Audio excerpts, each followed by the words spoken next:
उसने वादा किया था 7 जन्मों का साथ निभाने का, लेकिन पहले ही हफ्ते उसने ले ली उसी पति की जान जिससे उसने 7 फेरे लिए थे। इंदौर की बेटी सोनम मेघालय की पहाड़ियों में अपने ही पति राजा को मौत के घाट उतार कर लौट आई, एक मासूम विक्टिम बनकर। लेकिन पुलिस ने जब पर्दे खोली तो सामने आई ऐसी साजिश जिसने पूरे देश को हिला दिया। सीसीटीवी कैमरे बोले, कॉल रिकॉर्ड्स बोले, और फिर वो बोला जिसने सुपारी ली थी। सोनम का हनीमून प्लान असल में एक मर्डर मिशन था। इस कहानी में प्यार है, दगा है और खून की वो साजिश है जो पति पत्नी के रिश्ते को कलंकित कर गई। ये कोई फिल्म नहीं है, ये सच्चाई है, और आज आप सब कुछ जानेंगे। 11 मई को शादी हुई। सब कुछ बहुत प्यारा लग रहा था। राजा और सोनम अब पति पत्नी बन चुके थे। शादी के कुछ दिन बाद हनीमून पर जाने का प्लान बना। राजा के माँ ने कहा, अभी नहीं जाओ तो ठीक रहेगा, लेकिन सोनम ने टिकट बुक कर दी थी। अब जब टिकट बुक हो गई तो नुकसान होता, इसलिए माँ ने अधूरे मन से इजाज़त दे दी। राजा बोला 5-7 दिन के लिए जाएंगे, लेकिन सोनम ने रिटर्न टिकट नहीं कराई। और फिर 20 मई को ये दोनों इंदौर से निकले। गुवाहाटी होते हुए 21 मई को मेघालय पहुंचते हैं। अब सुनिए इस लव स्टोरी के पीछे की दूसरी कहानी, जिसका सिरा जुड़ा है राज कुशवाहा से। राज सोनम का बॉयफ्रेंड था। उसने अपने 3 दोस्तों विशाल, आकाश और आनंद को सुपारी दी, 50,000 और एक स्पेशल मोबाइल दिया। कहा, बस यही फ़ोन यूज़ करना, अपना नंबर इस्तेमाल मत करना। 17 मई को ये तीनों इंदौर से निकलते हैं। बस और ट्रेन के रास्ते 19 मई को मेघालय पहुंचते हैं। सोनम के पास वही नंबर था जो राज ने दिया था, क्योंकि वो भी इस साजिश का हिस्सा थी। टूरिस्ट की तरह घूम रहे थे ये लोग, लेकिन असल में शिकार की तलाश कर रहे थे। उन्होंने लोकल हथियार भी खरीदा ताकि लगे ये किसी लोकल गैंग का काम है।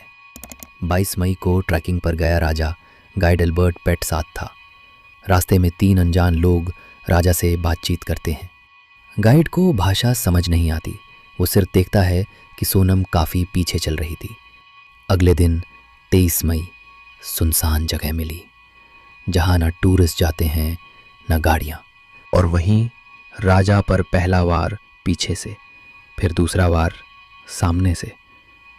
राजा वहीं गिरा और खाई में फेंक दिया गया। 23 मई को मर्डर के बाद तीनों सुपारी किलर मेघालय से निकल जाते हैं।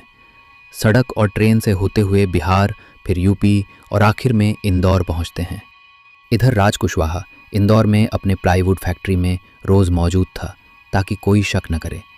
26 मई को राजा और सोनम के भाई मेघालय पहुंचते हैं। पुलिस में शिकायत दर्ज होती है, दोनों मिसिंग हैं। और इस बीच सोनम भी 23 मई को मेघालय से निकल जाती है। मोबाइल फेंक चुकी थी, लोकेशन ट्रेस न हो, ये प्लान था। वो बिहार में कुछ दिन रुकती है, फिर यूपी की ओर निकलती है और 8 जून की रात गाज़ीपुर के एक ढाबे पर पहुंचती है। वहां जाकर नई कहानी बनाती है। मुझे किडनैप किया गया, पीटा गया, किसी तरह जान बचाकर भागी, ताकि लोगों को लगे सोनम भी एक विक्टिम है। अब तक मेघालय पुलिस को सिर्फ एक बॉडी मिली थी, राजा की, लेकिन शक की सुई सोनम पर भी थी।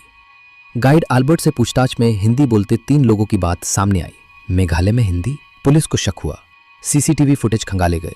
हर जगह राजा और सोनम के साथ साथ वही 3 लोग भी मौजूद थे। अब कॉल डिटेल रिकॉर्ड खंगाले गए। एक नया नंबर बार बार एक्टिव था और वो नंबर इंदौर का निकला। तार जुड़ते गए। पुलिस इंदौर पहुंची। पहला नाम आकाश राजपूत, दूसरा विशाल चौहान, तीसरा आनंद और फिर राज कुशवाहा। जैसे ही सुपारी किलर पकड़े गए, राज ने सोनम को इन्फॉर्म किया, हमारा भांडा फूट गया। और तभी सोनम ने गाजीपुर पहुंचकर वो ढाबे वाली ड्रामा कहानी करी।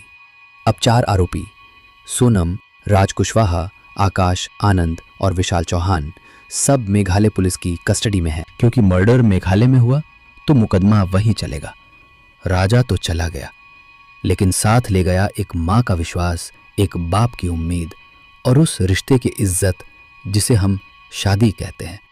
सोनम जिंदा तो है, लेकिन उसकी आत्मा मर चुकी है, उसके अपने गुनाहों के नीचे दबकर।